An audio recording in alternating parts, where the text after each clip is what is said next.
Subscribe करें ओम secret ज्ञान को, साथ ही बेल आइकन को भी प्रेस करें ताकि हमारी कोई भी वीडियो आपसे मिस ना हो। मित्रों, कल हमने माघ मास कथा का पहला अध्याय श्रवण किया था। आज मैं आपको दूसरा अध्याय सुनाने वाली हूँ। राजा के ऐसे वचन सुनकर तपस्वी कहने लगे कि हे राजन, भगवान सूर्य बहुत शीघ्र उदय होने वाले हैं, इसलिए यह समय हमारे लिए स्नान का है।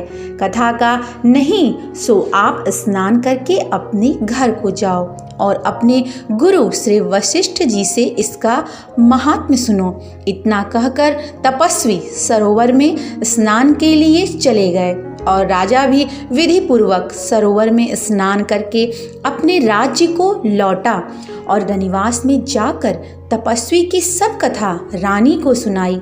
तब सूत जी कहने लगे कि हे महाराज, अपने गुरु वशिष्ठ से क्या प्रश्न किया और उन्होंने क्या उत्तर दिया, सो कहिए। व्यास जी कहने लगे, हे सूत जी, राजा दिलीप ने रात्रि को सुख से सोकर प्रातः समय ही अपने गुरु वशिष्ठ जी के पास जाकर उनके चरणों को छूकर प्रणाम करके तपस्वी के बताए हुए प्रश्नों को अति नम्रता से पूछा कि गुरुजी, आपने आचार, दंड, नीति, राज्य, धर्म तथा चारों वर्णों की चारों आश्रमों की क्रियाओं, दान और उनके विधान, यज्ञ और उनकी विधियां, व्रत, उनकी प्रतिष्ठा तथा भगवान विष्णु की आराधना अनेक प्रकार से तथा विस्तार पूर्वक मुझको बताएं।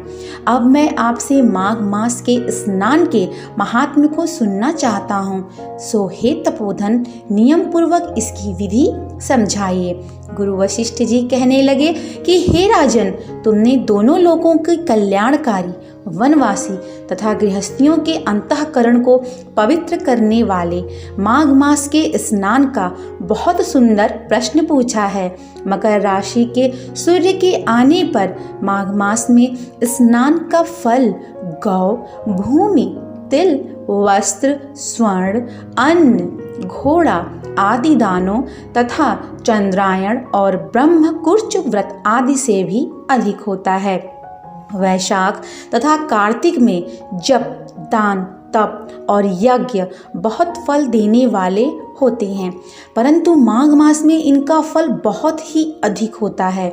माघ में स्नान करने वाला पुरुष राजा और मुक्ति के मार्ग को जानने वाला होता है। दिव्य दृष्टि वाले महात्माओं ने कहा है कि जो मनुष्य माघ मास में सकाम या भगवान के निमित्त नियम पूर्वक माघ मास में स्नान करते हैं, वह अनंत फल वाला होता है। उसको शरीर की शुद्धि, प्रीति, ऐश्वर्य तथा चारों प्रकार के फलों की प्राप्ति होती है। अदिति ने 12 वर्ष तक मकर संक्रांति में अन्न त्याग कर स्नान किया।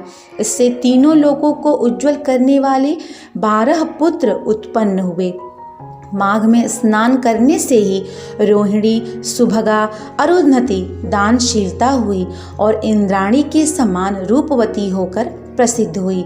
जो माघ मास में स्नान करते हैं तथा देवताओं के पूजन में तत्पर रहते हैं, उनको सुंदर स्थान, हाथी और घोड़ों की सवारी तथा दान को द्रव्य प्राप्त होता है। अतिथियों से उनका घर भरा रहता है और उनके घर में सदा वेद ध्वनि होती रहती है। वह मनुष्य धन्य है जो माघ मास में स्नान करते हैं, दान देते हैं तथा व्रत और नियमों का पालन करते हैं और दूसरों के पुण्यों के क्षीण होने से मनुष्य स्वर्ग से वापस आ जाता है। परंतु जो मनुष्य माघ मास में स्नान करता है, वह कभी स्वर्ग से वापस नहीं आता। इससे बढ़कर कोई नियम, तप, दान पवित्र और पाप नाशक नहीं है। भृगु जी ने मणि पर्वत पर विद्याधरों को यह सुनाया था। तब राजा ने कहा कि ब्राह्मण देवता भृगु ऋषि ने कब मणि पर्वत पर विद्याधरों को उपदेश दिया था, सो बताइए। तब ऋषि जी कहने लगे कि हे राजन, एक समय 12 वर्ष तक वर्षा न होने के कारण, सब प्रजा क्षीण होने के कारण संसार में बड़ी उद्विग्नता फैल गई। हिमाचल और विंध्याचल पर्वत के मध्य का देश निर्जन होने के कारण श्राद्ध, तप तथा स्वाध्याय सब कुछ छूट गए। सारा लोग विपत्तियों में फंसकर प्रजाहीन हो गया। सारा भूमंडल फल और अन्न से रहित हो गया। तब विंध्याचल से नीचे बहती हुई नदी के सुंदर वृक्षों से आच्छादित अपने आश्रम से निकलकर श्री भृगु ऋषि अपने शिष्यों सहित हिमालय पर्वत पर गए। इस पर्वत की चोटी नीली और नीचे का हिस्सा सुनहरी होने से सारा पर्वत पीतांबरधारी श्री भगवान के सदृश अर्थात समान लगता था। पर्वत के बीच का भाग नीला और बीच बीच में कहीं कहीं सफ़ेद स्फटिक होने से तारों से युक्त आकाश जैसी शोभा को प्राप्त होता था। रात्रि के समय वह पर्वत दीपकों की तरह चमकती हुई दिव्य औषधियों से पूरित किसी महल की शोभा को प्राप्त होता था।